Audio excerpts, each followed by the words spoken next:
कार्यक्रम आहे.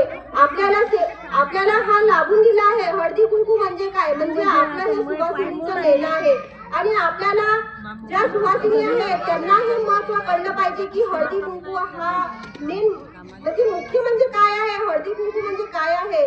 पहा, आपल्याला या कार्यक्रमामध्ये आलो आपण नुसतं जेवण करण्यासाठी नाही तर वाण घेण्यासाठी नाही, तर आपल्याला जे अनुभव येतात नवीन नवीन जे महासागराचे जे अनुभव असतात ते आपण ऐकतो. आपल्याला देवाणघेवाणीचा वाण घ्यायचा आहे. जे मतभेद आहे, जे सुंदर विचार आहे या माईकवर आपण सांगतो, ते सुंदर विचार आपल्याला आत्मसात करायचे आहे. कारण मानते की बाबा जुंदेजींनी अहोरात्र परिश्रम केले, चंदनासारखं देह झिजवलं आणि हा परमात्मा एक मार्गाची प्राप्ती करून आपल्याला गोरगरीब सेवकांना दिलेली आहे.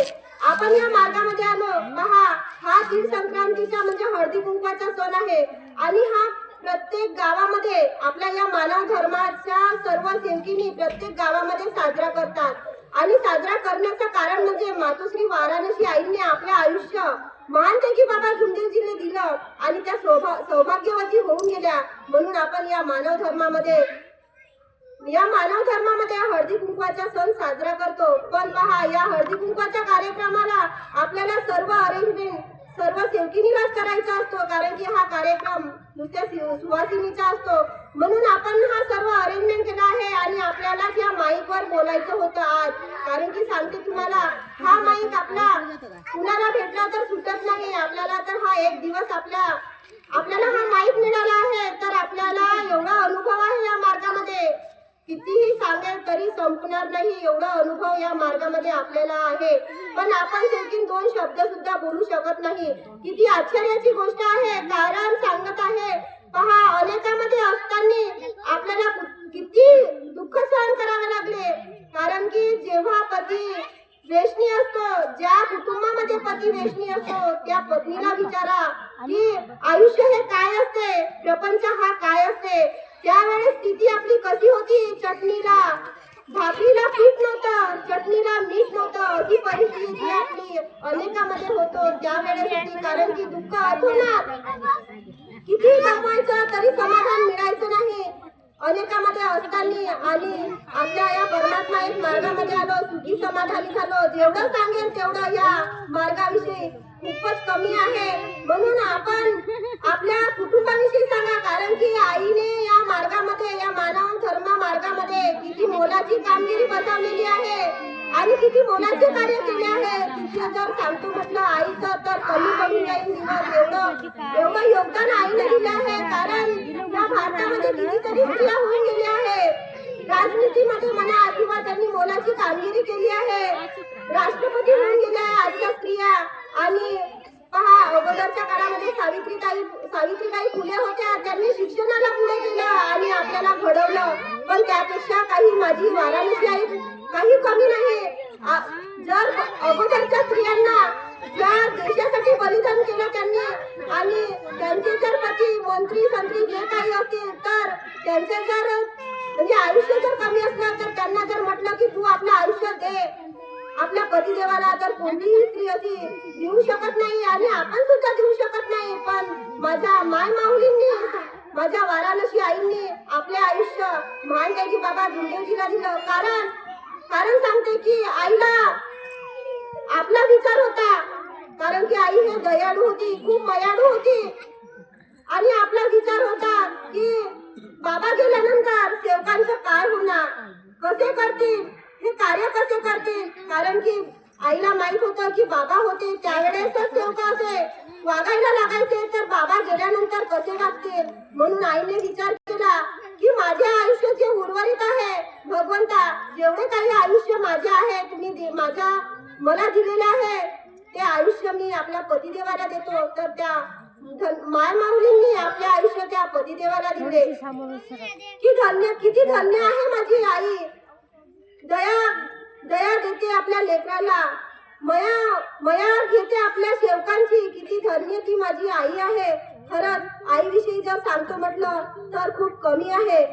एक स्त्री पहा, ज्यांना स्त्री म्हणून आई काढली तो जिजाऊचा शिवबा झाला.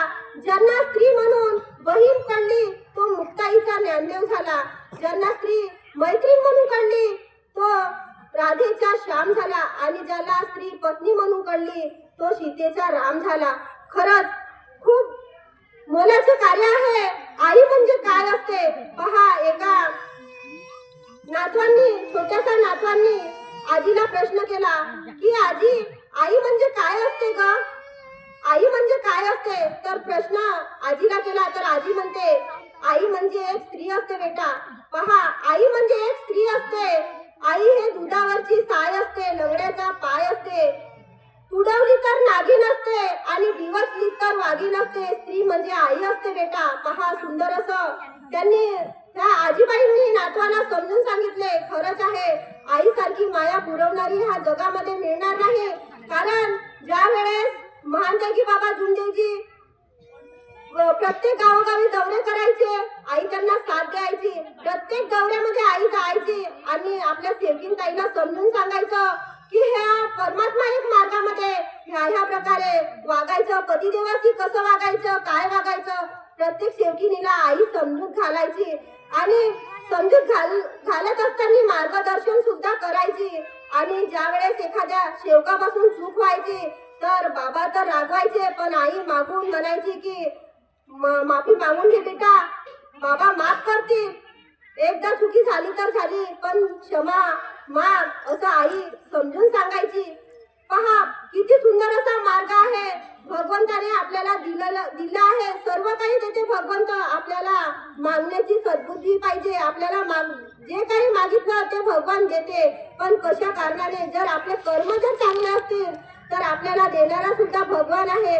आताच पिंकी दयाचा दया सागरा, विश्वाचा विश्वनायका, दयेचा दया सागरा, सेवकाच्या या कल्याणा, माझं आयुष्य बाबाला द्या, माझं आयुष्य बाबाला द्या.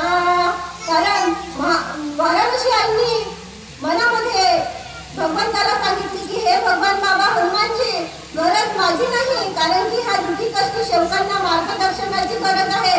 तर जर बाबा राहतील तर मार्गदर्शन जे दुखी कष्टी सेवक आहेत त्यांना जागवण्याचा प्रयत्न करतील. जागवण्याचा प्रयत्न करून त्यांची वेशणी आहे जे या मार्गामध्ये म्हणजे वेशनाने जे सेवक आहेत त्यांना मार्गदर्शन करून शेणे त्यांना प्रोत्साहन देण्याचं कार्य महानतेकी बाबा जुंदेजी करते.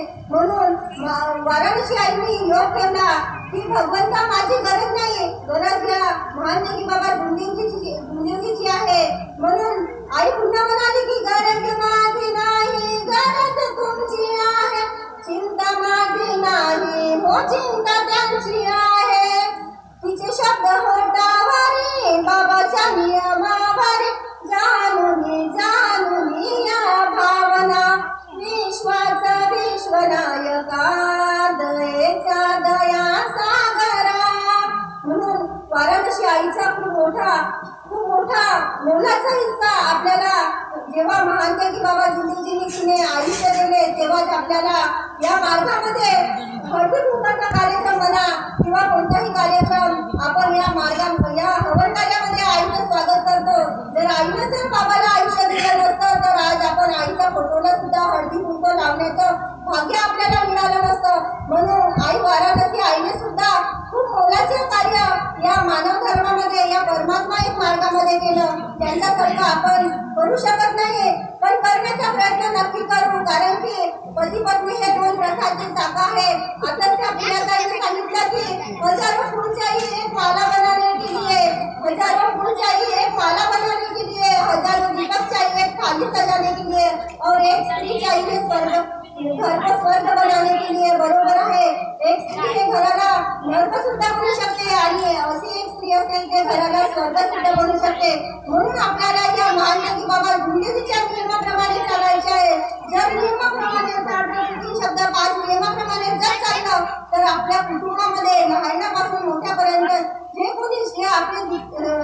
कोणी कुटुंबामध्ये आहे त्यांच्या केसाला सुद्धा धक्का लागणार नाही असा सुंदर असा मार्ग महानतेकी बाबा जुंदेजींनी काढलेला आहे. आणि त्यांची जोपासना आपल्याला करायची आहे. तुम्ही सुद्धा करा आणि मी सुद्धा करेन. माझ्या बोलण्यामध्ये जर काही गलती झाली असेल तर स्वयंशक्तिशाली भगवान बाबा हनुमानजीला क्षमा मागते. तसेच महानकाजी बाबा झुंजेजीला क्षमा मागते. आई वाराणसी आईला क्षमा मागते. आदरणीय वंश यांना क्षमा मागते. समोर बसलेले सर्व सेवक सेविका बाळ